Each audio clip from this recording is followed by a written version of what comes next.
नमस्कार दोस्तों, स्वागत है आप सभी का हमारे चैनल भक्ति ज्ञान में। दोस्तों, आज मैं आपको बृहस्पतिवार की व्रत कथा सुना रहा हूँ। प्राचीन समय की बात है। भारत में एक राजा राज्य करता था। वह बड़ा प्रतापी तथा दानी था। वह नित्य प्रति मंदिर में भगवत दर्शन करने जाता था। वह ब्राह्मण और गुरु की सेवा किया करता था। उसके द्वार से कोई भी याचक निराश होकर नहीं लौटता था। वह प्रत्येक गुरुवार को व्रत रखता एवं पूजन करता था। हर दिन गरीबों की सहायता करता था, परंतु यह सब बातें उसकी रानी को अच्छी नहीं लगती थीं। वह ना व्रत करती और ना किसी को एक भी पैसा दान में देती थी। वह राजा से भी ऐसा करने को मना किया करती थी। एक समय की बात है कि राजा शिकार खेलने वन को चली गई। घर पर रानी और दासी थी। उस समय गुरु बृहस्पति साधु का रूप धारण कर राजा के दरवाजे पर भिक्षा मांगने आई। साधु ने रानी से भिक्षा मांगी तो वह कहने लगी, हे साधु महाराज, मैं इस दान पुण्य से तंग आ गई हूँ। इस कार्य के लिए तो मेरे पति देवी बहुत हैं। अब आप ऐसी कृपा करें कि सारा धन नष्ट हो जाए तथा मैं आराम से रह सकूं। साधु रूपी बृहस्पति देव ने कहा, हे देवी, तुम बड़ी विचित्र हो। संतान और धन से कोई दुखी नहीं होता है, इसको सभी चाहते हैं। पापी भी पुत्र और धन की इच्छा करता है। अगर तुम्हारे पास धन अधिक है तो तुम मनुष्यों को भोजन कराओ, प्याऊ लगवाओ, ब्राह्मणों को दान दो, धर्मशाला बनवाओ, कुआं, तालाब, बावड़ी, बाग, बगीचे आदि का निर्माण कराओ तथा निर्धनों की कुंवारी कन्याओं का विवाह कराओ, साथ ही यज्ञ आदि करो। इस प्रकार के कर्मों से आपके कुल का और आपका नाम परलोक में भी सार्थक होगा एवं तुम्हें भी स्वर्ग की प्राप्ति होगी। परंतु रानी साधु की इन बातों से खुश नहीं हुई। उसने कहा, हे साधु महाराज, मुझे ऐसे धन की आवश्यकता नहीं जिसको मैं अन्य लोगों को दान देती फिरूं तथा जिसको रखने और संभालने में ही मेरा सारा समय नष्ट हो जाए। साधु ने कही, हे देवी, यदि तुम्हारी ऐसी ही इच्छा है तो जैसा मैं तुम्हें बताता हूँ तुम वैसा ही करना। बृहस्पतिवार के दिन घरांगन को गोबर से लीपना, अपने केसों को पीली मिट्टी से धोना, केसों को धोते समय स्नान करना, राजा से कहना वह हजामत करवाए, भोजन में मांस मदिरा खाना, कपड़े धोबी के यहाँ धुलने देना। इस प्रकार 7 बृहस्पतिवार तक करने से तुम्हारा सारा धन नष्ट हो जाएगा। यह कहकर साधु महाराज रूपी बृहस्पति देव अंतर ध्यान हो गए।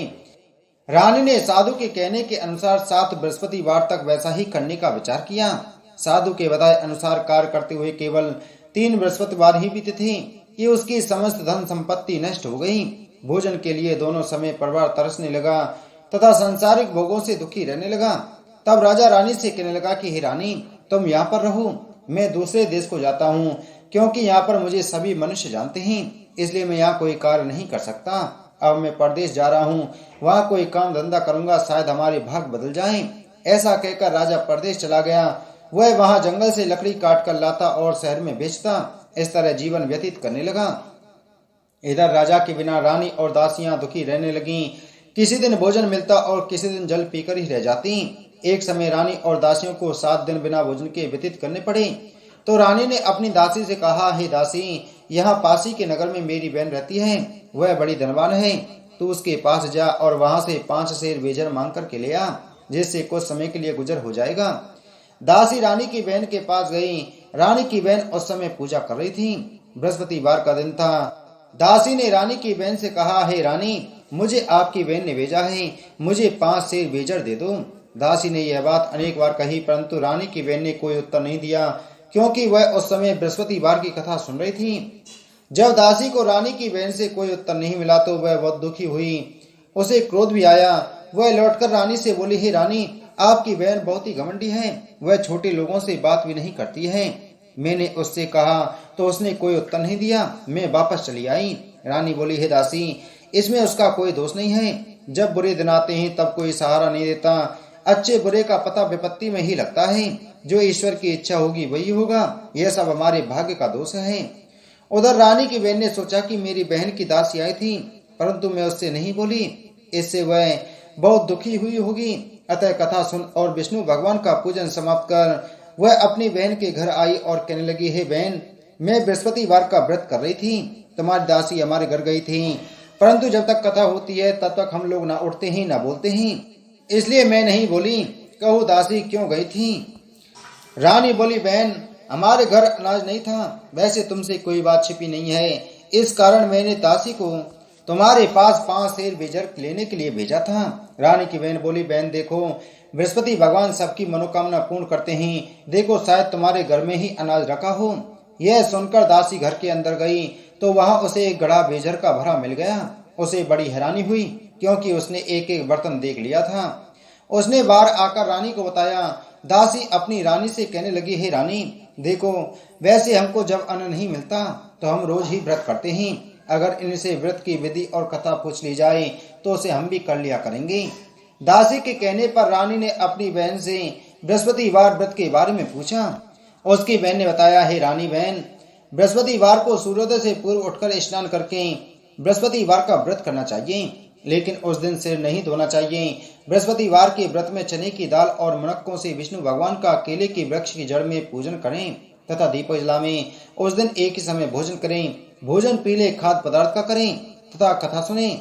इस प्रकार करने से गुरु भगवान प्रसन्न होते हैं, अन्न पुत्र धन देते हैं, मनोकामना पूर्ण करते हैं। इस तरह व्रत और पूजन की विधि बतलाकर रानी की बहन अपने घर लौट गई। रानी और दासी दोनों ने निश्चय किया कि वे बृहस्पति देव भगवान का पूजन जरूर करेंगी। 7 दिन बाद जब बृहस्पतिवार आया तो उन्होंने व्रत रखा। गुड़साल में जाकर चना और गुड़ बीन लाई तथा उड़द की दाल से केले की जड़ में विष्णु भगवान का पूजन किया। अब भोजन कहाँ से आए? दोनों बड़ी दुखी हुई, परंतु उन्होंने व्रत किया था, इस कारण बृहस्पति देव भगवान प्रसन्न थे। वे एक साधारण व्यक्ति के रूप में 2 थालों में सुंदर पीला भोजन लेकर के आए और दासी को देकर बोले, हे दासी, यह भोजन तुम्हारे और रानी के लिए है, तुम दोनों करना। दासी भोजन पाकर बड़ी प्रसन्न हुई और रानी से बोली, हे रानी, भोजन कर लो। रानी को भोजन के आने के बारे में कुछ पता नहीं था, इसलिए वह दासी से बोली, जा तू ही भोजन कर, क्योंकि तू हमारी व्यर्थ में हंसी उड़ाती है। दासी बोली, एक व्यक्ति अभी भोजन दे गया है। रानी कहने लगी, वह भोजन तेरे लिए ही दे गया है, तू ही भोजन कर। दासी ने कहा, वह व्यक्ति हम दोनों के लिए 2 थालों में भोजन दे गया है, इसलिए मैं और आप दोनों ही साथ साथ भोजन करेंगी। फिर दोनों ने गुरु भगवान को नमस्कार कर भोजन प्रारंभ किया। उसके बाद वे प्रत्येक बृहस्पतिवार को गुरु भगवान का व्रत और पूजन करने लगी। विष्णु भगवान की कृपा से उनके पास धन हो गया, परंतु रानी फिर पहले की तरह ऐसे आलस करने लगी। तब दासी बोली, देखो रानी, तुम पहले भी इस प्रकार आलस करती थी, तुम्हें धन के रखने में कष्ट होता था, इस कारण सभी धन नष्ट हो गया। अब गुरु भगवान की कृपा से धन मिला है तो फिर तुम्हें आलस होता है। बड़ी मुसीबतों के बाद हमने यह धन पाया है, इसलिए हमें दान पुण्य करना चाहिए। तुम भूखे मनुष्यों को भोजन कराओ, प्याऊ लगवाओ, ब्राह्मणों को दान दो, कुआं तालाब बावड़ी आदि का निर्माण करवाओ, मंदिर पाठशाला बनवाकर दान दो, कुंवारी कन्याओं का विवाह कराओ, धन को शुभ कार्यों में खर्च करो, जिससे तुम्हारी कुल का यश बढ़े तथा स्वर्ग प्राप्त हो और पितृ प्रसन्न हो। दासी की बात मानकर रानी ने इसी प्रकार के कर्म करने प्रारंभ किए, जिससे उनका काफी यश फैलने लगा। एक दिन रानी और दासी आपस में विचार करने लगी कि न जाने राजा किस दशा में होंगे, उनकी कोई खोज खबर नहीं है। गुरु भगवान से उन्होंने प्रार्थना की और भगवान ने रात्रि में राजा को स्वप्न में कहा, हे राजा, उठ, तेरी रानी तुझको याद करती है, अब अपने देश को लौट जा।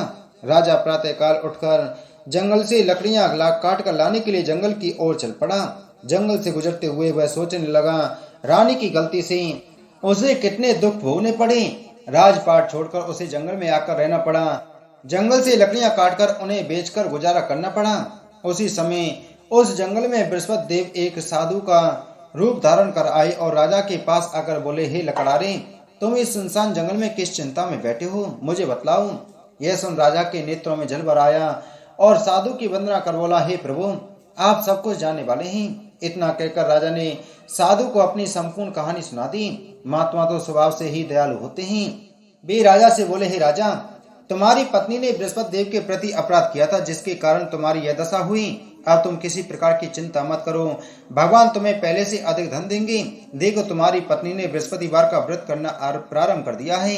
अब तुम भी बृहस्पतिवार का व्रत करके चने की दाल व गुड़ जल के लोटे में डालकर केले का पूजन करो, फिर कथा कहो या सुनो, भगवान तुम्हारी सब मनोकामनाओं को पूर्ण करेंगे। साधु को प्रसन्न देखकर राजा बोला, हे प्रभु, मुझे लकड़ी बेचकर इतना पैसा भी नहीं बचता जिससे भोजन करने के उपरांत कुछ बचा सकूं। मैंने रात्रि में अपनी रानी को व्याकुल देखा है। मेरे पास कोई साधन नहीं जिससे समाचार जान सकूं। फिर मैं बृहस्पति देव की कौन सी कहानी कहूं या सुनूं, मुझको तो कुछ भी मालूम नहीं है। साधु ने कहा, हे राजा, तुम किसी बात की चिंता मत करो। बृहस्पतिवार दिन तुम रोजाना की तरह लकड़ियां लेकर शहर में जाओ।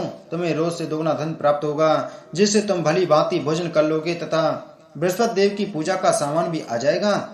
बृहस्पति देव की कथा इस प्रकार है। प्राचीन काल में एक बहुत ही निर्धन ब्राह्मण था। उसकी कोई संतान नहीं थी। वह नित्य पूजा पाठ करता, परंतु उसकी स्त्री बहुत ही मलिनता के साथ रहती थी। वह न स्नान करती और न ही किसी देवता का पूजन करती। प्रातः काल उठते ही सर्वप्रथम भोजन करती, बाद में कोई अन्य कार्य करती। ब्राह्मण देवता बहुत दुखी रहते थे। पत्नी को बहुत समझाते, किंतु उसका कोई परिणाम न निकलता।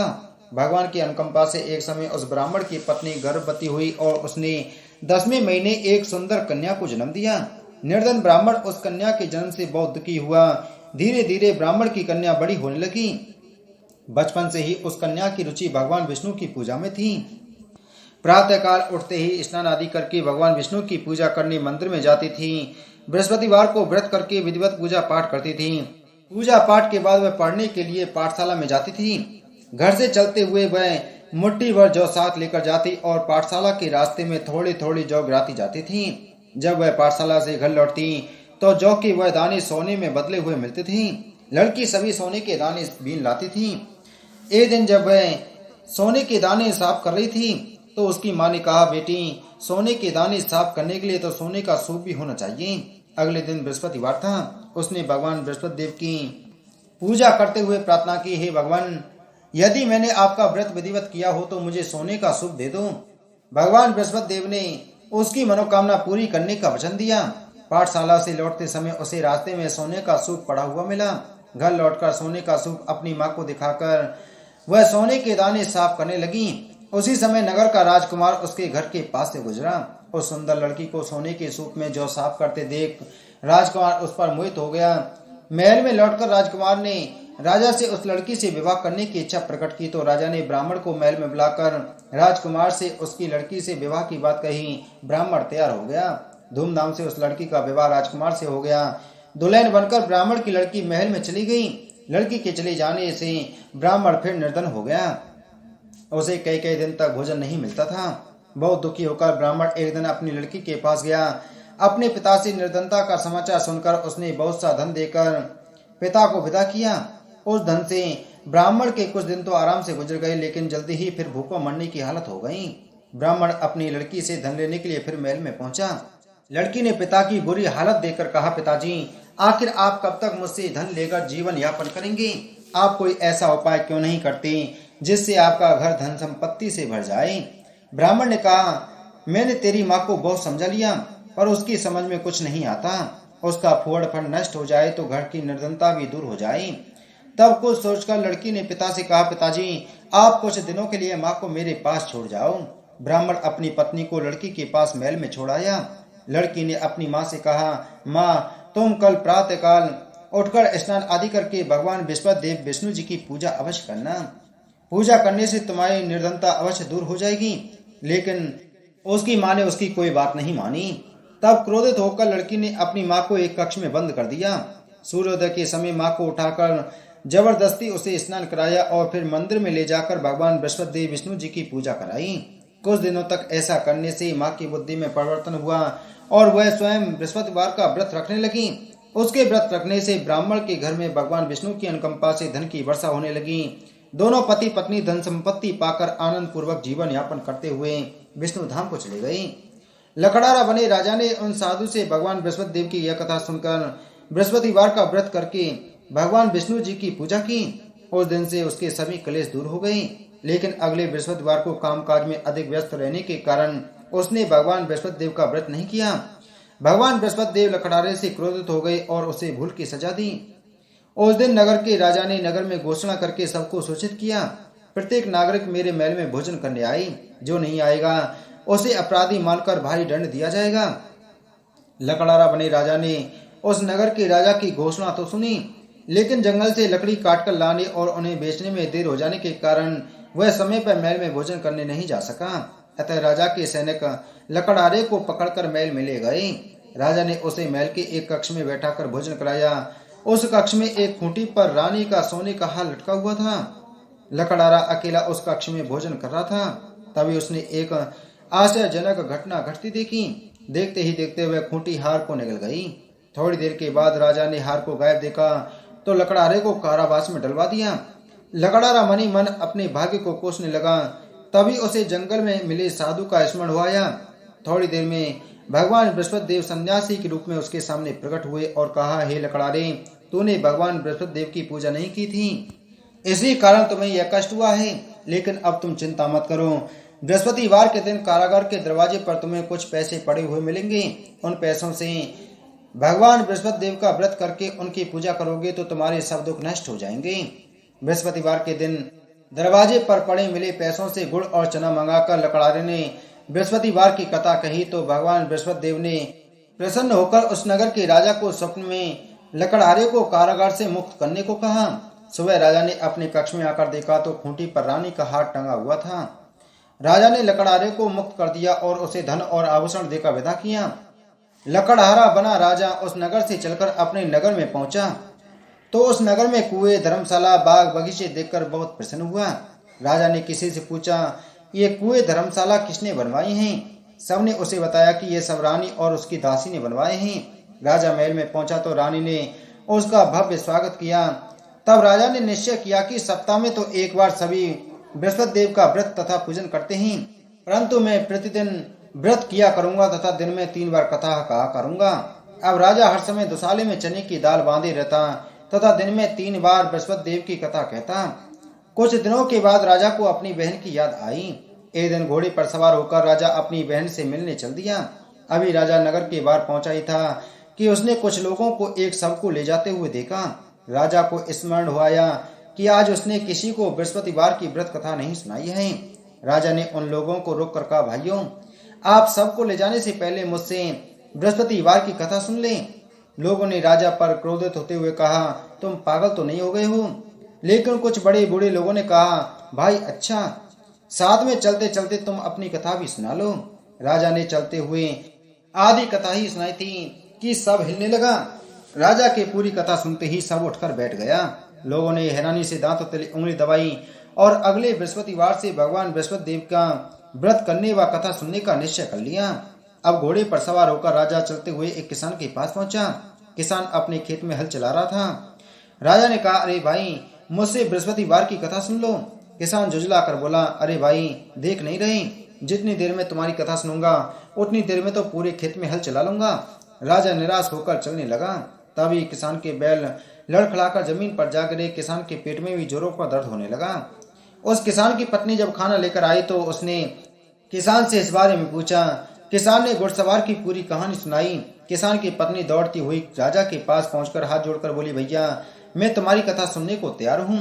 राजा ने उसके साथ खेत पर पहुंचकर बृहस्पतिवार की कथा सुनाई। तभी बैल उठकर खड़े हो गए। किसान के पेट का दर्द भी तुरंत ठीक हो गया। राजा अपनी बहन के घर पहुंचा तो उसकी बहुत आवभगत हुई। अगले दिन सुबह उठकर राजा ने देखा घर के सभी लोग भोजन कर रहे हैं। किसी भूखे को बृहस्पतिवार की कथा सुनाए बिना राजा भोजन नहीं करता था।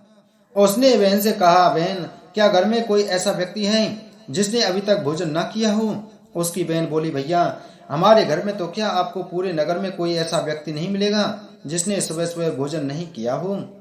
तब राजा ने बहन के घर से निकलकर उस नगर में बिना भोजन किए व्यक्ति की तलाश की। एक गडरिये के घर में उसका बेटा बीमार होने के कारण भूखा रह गया था। राजा ने उसको जाकर बृहस्पतिवार की कथा सुनाई। कथा सुनते सुनते गडरिया का बीमार बेटा बिल्कुल ठीक हो गया। सबने राजा की बहुत प्रशंसा की। एक दिन राजा ने अपनी बहन से कहा, बहन, अब हम अपने घर जाना चाहते हैं, तुम भी हमारे साथ चलो, कुछ दिन वहां रहकर लौट आना। राजा की बहन ने अपनी सास से पूछा तो सास ने ताने देते हुए कहा, बहू, मायके जाना तो अकेली जाना, मेरे पोतों को साथ नहीं ले जाना। तुम्हारे भाई की कोई संतान नहीं है, कहीं तुम्हारी भाभी मेरे पोतों पर जादू टोना ना कर दी। दूसरे कक्ष में बहन की सास की बातें सुनकर राजा दुखी मन से अकेला ही अपने नगर को लौट आया। रानी ने राजा से कहा, आप तो अपनी बहन को साथ लाने की बात कहकर गए थे, फिर बहन को साथ क्यों नहीं लाई? तब राजा ने दुखी होते हुए कहा, रानी, हम निसंतान हैं, इसलिए कोई हमारे घर आना पसंद नहीं करता। रानी ने राजा को समझाया, हे प्राणनाथ, हमें बृहस्पति देव ने सब कुछ दिया है, अब भगवान बृहस्पति देव हमें संतान भी अवश्य देंगे। बृहस्पतिवार को विधिवत व्रत करते हुए राजा रानी ने भगवान बृहस्पति देव से संतान के लिए प्रार्थना की। कुछ दिनों के बाद उन्होंने स्वप्न में दर्शन देते हुए कहा, हे राजन, तेरी मनोकामना अवश्य पूरी होगी। 1 सप्ताह बाद ही रानी गर्भवती हो गई।